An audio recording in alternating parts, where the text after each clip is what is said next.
Good day! For today's episode ng Fix It Dennis, ibabahagi ko sa inyo ang 6 bad habits na hindi nyo dapat gawin at hindi nyo dapat ginagawa sa inyong manual transmission na sasakyan kung gusto nyo tumagal ang buhay nito. Kaya't kung interesado kang malaman ng mga information sa particular topic na yan, tumuto ka lang sa video na to. Mga bagay na di mo dapat ginagawa sa manual transmission na sasakyan.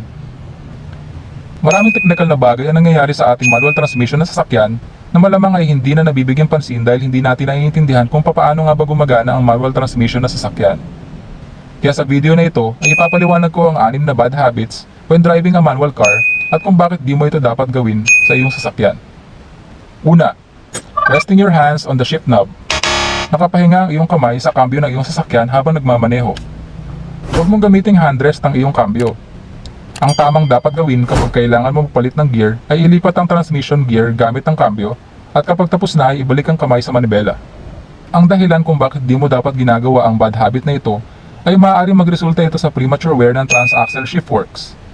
Ito yung selector fork sa loob ng ating transmission na kapag nakarest ang ating kamay sa kambyo at nakapag-apply tayo ng force ay maaaring tumatama na pala ito sa rotating component sa loob ng ating transmission.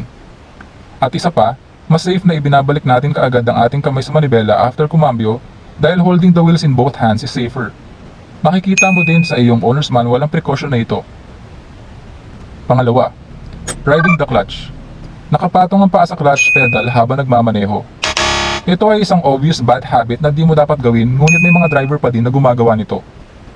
Ilan sa mga rason kung bakit di mo dapat gawin ang bad habit na ito ay dahil kung may pressure na tumutulak sa clutch pedal ay pwedeng hindi fully engage ang clutch assembly, kaya pwedeng magkaroon ng slippage sa clutch disc na magiging dahilan ng maagang pagkasira nito. Hindi rin maibibigay ng sasakyan ang tamang hatak na kaya niyang ibigay at may unnecessary wear na mangyayari sa clutch assembly. Pangatlo, feathering the clutch and gas pedals on a hill. Paglalaro sa clutch at gas pedal kapag nasa pataas na kalsada. Ito yung clutch rider or clutch driver kung tawagin na kung saan ay nilalaro ang clutch at gas pedals na para bang bumabagsak na balahibo sa hangin sa paakyat na kalsada upang makaahon ng sasakyan. Ang dapat gawin sa mga ganitong senaryo ay gumamit ng preno, foot brake kung moving traffic or handbrake kung stoplight. Ilagay ang gear sa primera, i-release ang clutch pedal hanggang sa biting point nito at mag-apply ng gas at pakawalan ang preno upang umarangkada ang sasakyan. Maganda na sanayin mo ang iyong sarili na gawin ito sa patag na daan upang magawa mo din ito sa paakyat na kalsada. Ito ay upang maiwasan ang unnecessary wear sa clutch assembly ng iyong sasakyan, particular sa friction material ng clutch disc. Pang-apat, gas pedal to the metal. Pag-apak sa gas pedal ng malakas habang nasa mababang RPM ang makina ng sasakyan. Halimbawa ay nasa 5th gear ang sasakyan sa bilis na 60 km/h at kailangan mo mag-accelerate up to 80 to 100 km/h. Hindi magandang gawain na tapakan bigla ang gas pedal ng sagad upang mag-accelerate ang sasakyan sa mas mataas na speed. Dahil nasa mababang RPM ang makina ay mahihirapan ang sasakyan na mag-accelerate. Mararamdaman mo din ito as you accelerate dahil merong delay na mangyayari. Ang tamang dapat gawin ay ilagay ang kambyo sa mas mababang gear upang magkaroon ng sapat na lakas at buwelo ang sasakyan para mag-accelerate. Ito ay makakatulong sa makina ng sasakyan at mas mabilis ding makukuha ng sasakyan ng mas mataas na speed. Pang-5, car is in gear while on a stoplight. Nakakambyo ang sasakyan habang naka-idle ng matagal sa stoplights. Kapag nasa stoplight, ang dapat gawin ay mag-handbrake. Ilagay ang kambyo sa neutral at bitawan ang clutch at brake pedals.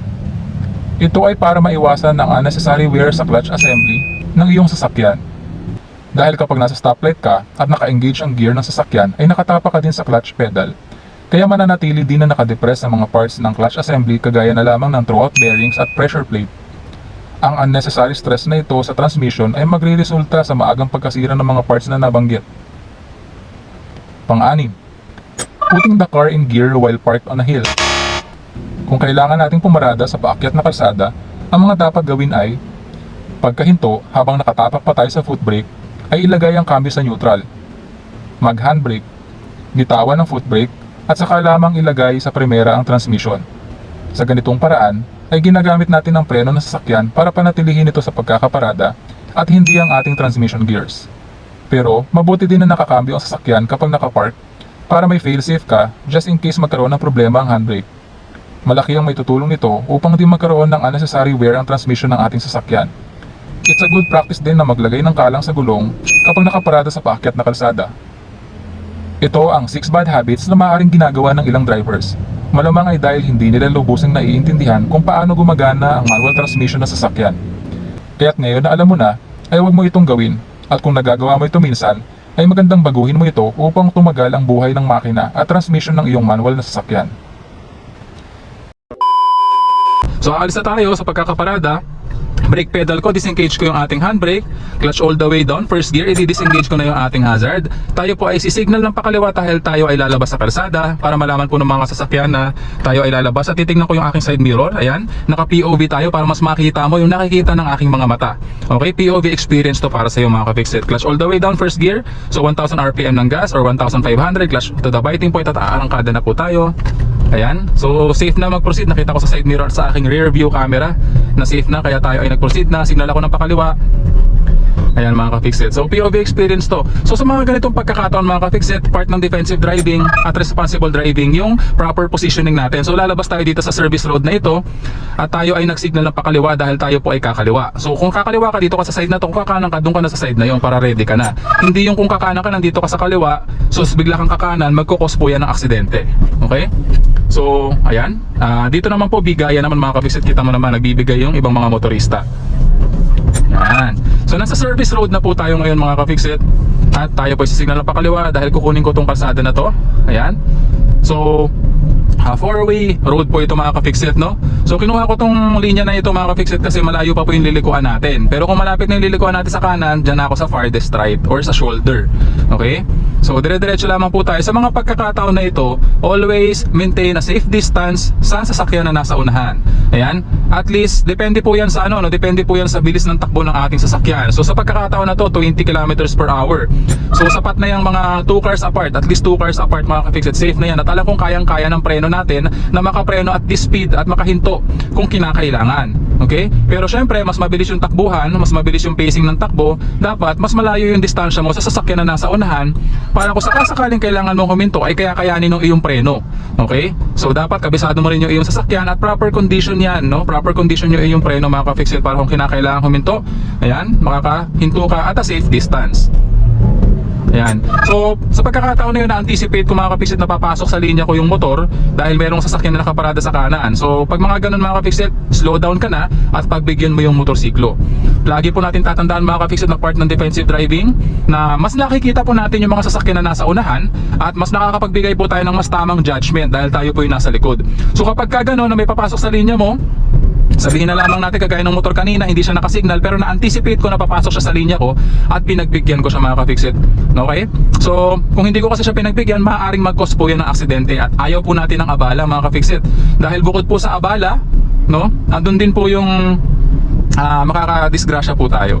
Okay? Tatandaan po natin na nasa likuran tayo at kapag tayo ay nakabangga, no, tayo po ang may kasalanan. Pero syempre, depende rin po yan, no? Lalong-lalo na kung biglaan lang din naman pumasok yung motorsiklo. So ito, nakasignal si kuya. So pagbibigyan ko na siya. Ayan mga ka-fixit. Tapos proceed na po tayo. So pag mga ganyan, kung kaya mo namang huminto para pagbigyan mo yung nakasalubong mo na nakasignal na, pagbigyan mo na mga ka-fixit, no?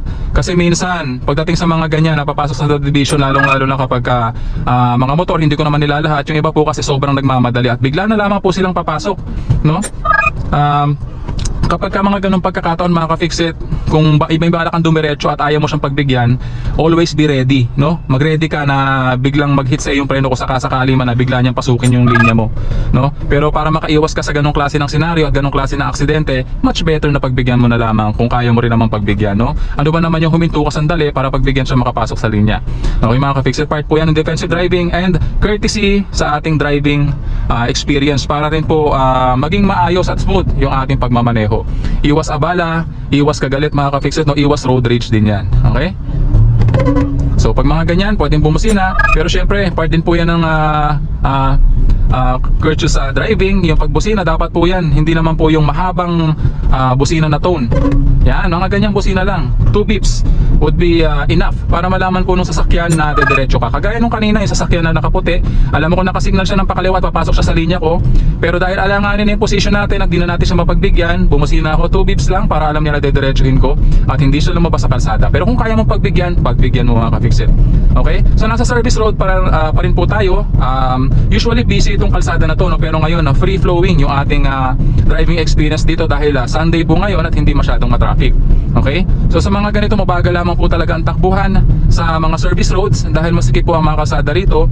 At bukod sa mga sasakyan, meron din pa mga motorsiklo, bisikleta, pedestrian, aso, pusa, kalabaw, kambing, nandito na po lahat. Minsan may mga tumatawid na ganyan dito. So be very careful sa pagmamaneho sa mga service road. Okay? So sa mga service road nga po pala, sa technical knowledge na ibabahagi ko sa iyo, ang shifting pattern ko kapag nasa mga ganitong kalsada is around 2,000 RPM. Okay? So 2,000 RPM tayo nag-shift para sa eco mode ng ating sasakyan. So iba po yung shifting pattern kapag nasa highway na po tayo doon sa maluluwag na kalsada. Dahil kung gusto mo may buwelo yung iyong sasakyan sa mga ganung pagkakataon, mag-shift ka at least at around 3,000 RPM. So syempre medyo lalakas sa gas yung iyong sasakyan sa mga pagkakataon na yon. Pwede rin naman around 2,000 RPM kung hindi ka naman nagmamadali masyado sa iyong biyahe. Pero kung gusto mo may buwelo yung iyong sasakyan at makaka-reach ka ng mas mataas na top speed sa iyong sasakyan, around 3,000 RPM. So syempre makaka-apekto po kung saan po tayo nag-shift, no? Kung saang shifting pattern po tayo nagre-rely sa magiging konsumo natin sa gasolina. Ganon din po sa marireach nating top speed sa ating sasakyan. Syempre kung nag-shift ka earlier, around 2,000 RPM, ang marireach mong speed niyan medyo mas mababa kumpara sa kung mag-shift ka around 3,000 RPM. Sabihin na lang naman natin na ang top speed na makukuha mo kung nag-shift ka around 2,000 RPM is nasa around 100 kilometers per hour. Pero kung nag-shift ka around 3,000 RPM, ang marireach mong speed is around 120 kilometers per hour. So syempre may pagkakaiba po yan mga ka-fixit. Okay? So pag nagmamaneho po tayo sa mga service road kagaya nito mga ka-fixit, always be alert, lalong-lalo na sa mga intersection. At marami din pong mga subdivision sa mga service roads. So yung mga gate niyan, ayan kagaya niyan, nakita mo subdivision yon. So syempre maraming lumalabas-pasok dyan, and always be alert sa mga ganyang pagkakataon. Okay? So sabi ko nga kanina mga ka-fixit, mas nakikita natin yung mga sasakyan na nasa unahan, kagaya nito. Kitang-kita natin yung sasakyan, at syempre kapag yan ay biglang pumreno, makikita natin na nag-high beam yung kanyang taillight. Tandaan din na walang sino man ang pinanganak na magaling. Kailangan natin ng sapat na panahon at pagsasanay upang maging magaling tayo sa anumang bagay. So that's about it for this episode ng Fix It Dennis. I do hope na sana may natutunan kayo sa video episode natin ngayong araw. So kung di ka pa subscriber ng channel ko, please consider subscribing, please like, leave a comment, and share my videos. Thank you for watching. Hanggang sa muli, paalam!